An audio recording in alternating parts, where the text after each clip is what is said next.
15 मार्च 2025 रोजी आनंददायी शिक्षण उपक्रमाअंतर्गत प्रधानमंत्री सूक्ष्म अन्न प्रक्रिया उद्योग योजना, डाळ मिल, तेलघाणा राईस मिल तसेच एसीजी केअर्स फाउंडेशन व बायफ लाईव्हहुड्स पुरस्कृत हवामान बदल अनुकूलन व शमन कार्यक्रम यामध्ये सेंद्रिय शेती, फळबाग लागवड, शेत तळे व मत्स्यपालन इत्यादी उपक्रमास पंचक्रोशी विद्यालय जवळे लोहम फाटा येथील इयत्ता 5वी ते 9वीच्या विद्यार्थ्यांनी भेट दिली। त्यावेळी विद्यार्थ्यांनी जिजाऊ कृषीभूषण पुरस्कार प्राप्त व उमेद यशस्वी उद्योजिका पुरस्कार प्राप्त रुपाली सत्यवान जाधव यांच्याशी संवाद साधला। काही चिकित्सक विद्यार्थ्यांनी प्रश्न विचारले तसेच आनंददायी वातावरणात चर्चा करण्यात आली। जाधव यांनी डाळ मिल, राईस मिल, तेलघाणा यांचं प्रात्यक्षिक करून दाखवले।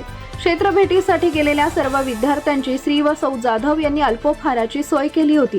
क्षेत्र भेटीचं नियोजन विद्यालयाचे प्रभारी मुख्याध्यापक डी.व्ही. गायकवाड, हरिभक्त परायण, तानाजी शिंदे महाराज, Padalkar sir, Nevase sir, Shinde sir, Bharati sir, V D. Gadhave, Ramdas Jadhav यांनी केले।